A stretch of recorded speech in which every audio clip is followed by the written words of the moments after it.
Jez, good to chat to you. 11 games left of the regular season. How are you feeling? Yeah, good. I mean, it's been a tough first half of the year. The boys have ripped in. I think everyone in the Super League will be feeling a bit of soreness now. So you've just got to battle through it and keep consistent with your routine. And yeah, we're feeling good at the minute, and we've got a massive game this Sunday. How good was it to have Reece back out on the pitch with you last week? Yeah, definitely. I mean, when someone suffers a long injury and you see all the hard work they do behind the scenes, his rehab every day, training and getting flogged. So just to see him get out there, get through a game and have a good game as well, it was a joy to see. I know we spoke a bit with Willie about it, but what has your role been as a squad over those 4 months whilst he was recovering? You've just got to be there and support your teammate. I think we've got like Gilly now as well. Just be there supporting if he needs a chat. I mean, he was always out there on the field, supporting us boys as well, and in meetings and that. So yeah, good to see him back, and hopefully he can get a good run of games. Do you almost have to do that a bit extra as a squad? Because he'd only been with that side a couple of months at that point. Do you have to put extra effort or really make sure that you are going around him because he had only been there for a couple of months? I think Reece settled in. He's a real outgoing guy. He settled in real well with the team, like all the lads did. So he's real sociable. So I think we have a good group, anyways, where there's no like cliques or out. Everyone's mate. So yeah, nothing was forced really. It was just being sociable like we would be, and just making sure we get around him when need be. We spoke to Reece after the match on Friday. He talked about he was a bit nervous going into that first contact, having it been so long. Do you as a teammate get a bit nervous when one of your mates is coming back from injury? No, not really. Maybe not as much as he did, because I've seen all the hard work that he's put in behind the scenes and when he's running up and down the pitch. So I had full confidence that he'd come in and do his job, and he set up that first try for us, and I thought, yeah, he's back, and it was good to have him back in the team. What was your reaction when you found out about his charge then a couple of days later? I didn't see really too much of it. I know he was disappointed. I'm just glad that it's been overturned, and a bit of common sense really came into it, and they've seen that Reece didn't do nothing wrong and he was unaware that the player was injured or whatever. So it's just good to get over that, and now Reece can just focus on his rugby. How does that make you feel as a player, given that something so innocuous could hypothetically lead to such a massive charge? That was clearly completely unintentional from Reece, and similar with the Leon Hall one. How does that make you feel as a player, knowing something like that could really come back to bite you? Yeah, I mean, we play a physical sport where contacts are flying all over, and in a split second things can happen. I'm just glad that it's come out with Reece's, that it's all been sorted and put to bed, and he can just focus on his rugby, and we're happy to have our teammate back. How was your England meet-up this week? Yeah, it was good. I mean, it was good to get around all the boys and speak to them how they're getting on, and then good to speak about the times ahead with the Ashes coming up. It was real motivating, and just to be there and just to be around all them great players from the league. Yeah, so it was good to connect with them boys. What's it like meeting up with people that you've been trying to bash for the past few months? Yeah, it's mad really. We're all in a mad situation. I mean, I was sat speaking to the Leeds lads quite a bit, and then straight into them on Sunday. So no, it's crazy, but you're there with top professionals and top players. So everyone's sound really. Everyone's in the same boat. Nice to have Batch there as well with you, I imagine. Yeah, great to have Batch there and all the other lads, and hopefully we can get some more boys in there as well, because we've got a lot of boys that are playing good rugby, and hopefully we can be consistent all together and put our best foot forward for the end of the year. Just how much did Batch earn that call up there? Batch is just Mr. Consistent. He does all the detail stuff every single week, and he does it. There's no coincidence that he does it in games, because he lives it every day. He does it in his training, he does it away from the training ground. He's the ultimate professional, and I can't speak highly enough of Batch, and he deserves everything he gets. Even though you've been in that England camp for a couple of cycles now, do you feel more natural in that environment? Not really, because I've missed out on the past couple of series, so I'm still trying to. I've been in and around the squad, but I haven't been picked to last year for the end of year series, so it's still something I'm aiming towards, and I'm just trying to focus on playing my best rugby for OKR and being consistent, and then hopefully I can put my best foot forward. Well, I remember speaking to Willie about you towards the start of the season, maybe a couple of months in, and he said that, because last year we spoke about how you said he wants to see you become that 80-minute player, and this year, now that you have become that, he wanted to see a consistency from you for this season. How close do you think you are to achieving that consistency? Yeah, hopefully I feel like I've been playing consistent, but I've still got a lot of improvements in my game. Just trying to get that full 80-minute performance where I feel like I'm at it in both my attack and defence every week. It's something what I'm chasing, trying to improve in training. So, yeah, I'm not the finished article by no stretch, but I'm just trying my best to turn up and do my job for the team. How do you find that balance between reflecting on your performances and assessing your own game, but also preparing for what's ahead of you, for what's coming this week? Yeah, I think you've just got to... We have tough games every single week, and you've got to sort of stick to your routine. We have a good routine with our training schedule where we train in 10s, and we sort of do the same routine every week, so that helps me fit in with that. And yeah, you've just got to keep with that, and hopefully you trust that if you do that, then you'll be able to turn up on the weekend in the best possible shape and perform. Let's talk about Leeds then. What are you expecting from them? Yeah, I think when we played Leeds away, it was one of the hardest games of the season. I think they're a real solid unit. Defensively, they work hard for each other.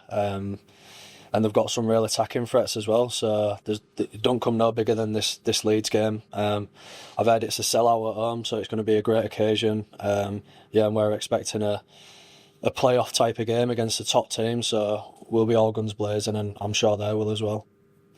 Of course, one of those big defensive contributors, Jared O'Connor, he's, I think, second in the number of tackles made in Super League so far this season. What's he like to face as another hooker? Yeah, he's an aggressive player, and he sort of leads the line for Leeds. So he'll be flying out at our boys and putting all the tackles in. Yeah, so I'll just expect a tough, solid performance from him, like he has been doing all year. You mentioned that game back in April, one of the ties you've played all season at Headingley. You had to come from behind in the final 10 minutes. How do you look back on that now, a few months on? Yeah, hopefully a learning curve, really. I mean, full credit to Leeds. We don't feel like we played our best in that first half, and we sort of got a rollicking a bit at half time, but just shows how far this team's come. We was able to change it round and nail by at the end and grab the win, but hats off to Leeds as well. They're a great side in it. They could have easily got the win, so we're not taking them lightly at all this week. And it's a Leeds side that like to run with the ball, they like to make offloads, they like to make tackles. Just how hard are they as an opponent to face? Yeah, because you can't just focus on one or two players because they've got talent all across the park. They've got all different trick players and players who can just run up the guts who are strong. So I think it's going to take 1 to 17 to be fully at it this week to get the win. Lovely. I'll pass you over to Martin if he's got any questions, but cheers, mate. Good luck this week. Thank you. Tough. Thanks a lot. And yeah, Jez, congratulations on being in the 32-man squad. It's interesting, though, because there are 4 hookers in there. Obviously, Darryl Clark, yourself, Danny Walker, and Brad O'Neill from Wigan. It's quite a challenge for you to get the nod ahead of those other 3 guys. Do you think? I was sort of thinking, about you in relation to them. I think one of your advantages that they might not have in quite the same way is that you've got a utility value that you've shown this year, for example, when Mikey Lewis hasn't been on the field, which is not very often, but occasionally, you've been able to slot in at 6 and perform, like the genuine halfback and so on. As opposed to just playing hooker. Do you think that might play in your favour as we get nearer to the Test series, that Shaun might want that utility value that someone like you can offer? I don't know, really. I mean, I'm there, and Shaun knows that I can fill in and play halfback if I need to, but I'm not sure where his head's at about that. I know that there's 4 great hookers in the squad. We've had loads of experience around the England team as well. So I think hopefully, like I said before, I'm just trying to focus on my rugby at Hull KR. I mean, I've spoke to Shaun and what he wants from me as a player, so I'll just try and do that every week for Hull KR, and hopefully I can put my best foot forward. Yeah, we came across to the hotel on Tuesday, as you obviously know, and when we spoke to Shaun, when he spoke to the media, he said that after speaking to us, he was going to speak to the players and lay the law down of it, is what he seemed to imply. Can you shed any light on some of the things he said? I mean, he's incredibly determined to win this series, and he's not going to, he's going to do everything possible to win it. And he'll be pretty ruthless, I think, with players in his squad. He made it clear any players don't live up to his requirements, they'll be dropped from the squad without much notice and so on. Is that the sort of message you gave? Yeah, I mean, it's good to hear him speak because he's such a passionate Englishman and a passionate coach as well, and he has his standards, what he lives by, and there's no other option. Like you've got to do that to be in Shaun's team. So he just said he's going to be honest with us as players, and he's laid the laws down. If you want to be in his team, that this is what you've got to live by and what you've got to do. And you'll do it, presumably. Yeah. So he said, well, really, there'll be you won't be surprised if you're not in the team because obviously you're not doing your job. Just looking at the squad, I mean, there were seven guys from Wigan, 6 from Leeds, 6 from St Helens, 5 from Warrington, and 4 from Hull KR. You think that seems a bit odd when you're 4 points ahead at the top of the table. You've only got 4 guys in there compared to teams behind you have got more players in. Is that a motivate? I mean, everybody. I mean, Willie's been saying earlier today that, in his opinion, Dean Hadley's very unfortunate not to be in, and I think there are 2 or 3 other players at your club who are similarly unlucky not to be in. Is that a motivating factor, do you think, for the club and for those guys in particular? Yeah, definitely. I mean, I feel the same. We've got a lot of boys who are playing probably the best rugby they've played, and Dino's one of them. So it'd be good for them boys to work their way in. I mean, it doesn't matter if you're in the squad or not. There's half the year to go, and that squad isn't the end squad. What will get picked to play Australia? You've just got to keep going. I mean, us boys are being picked, but we're not guaranteed to be playing against the Aussies either. So no one's got a given right to say they're playing against Australia now. We've just got to keep working and keep playing hard, and hopefully if we carry on how we are playing well for KR, we should hopefully get a few more boys in there. And final point from me, mate. You and Warrington are the only clubs that have played every single weekend so far, because obviously you got to the Challenge Cup final. It's a long season. We're probably over halfway through it now, but still a hell of a long way to go. Do you think you can, keep up this incredible standard that you've achieved so far? I mean, it must be pretty tiring, really, to not get a break at all, as in a season that's probably 8 months or probably even more than that, I would think. Yeah, I mean, I'd rather be sat here now saying I've played in every game and won a Challenge Cup rather than being. I got knocked out in the quarters, and I had a few weeks off, and I was being able to rest, but I didn't win a Challenge Cup. So I think there's 2 ways you can look at it. I think Willie will manage it when he can. If we ever have times where we can rest certain players, I think he'll do that. But I think if you ask any of our boys if we'd be sat here now and we've played every game but we've won a Challenge Cup, they'd all say they'd rather do that. Yeah, like you say, it's a long year and we've got some absolutely massive games coming up, and I'm sure Willie will have his plans to manage some things. Okay, mate, great stuff, and congratulations again, and good luck this weekend. Cheers, pal. Thank you. Thanks a lot. Right, Jez, I just got a quick one here, mate. That's all right. Aye, all right.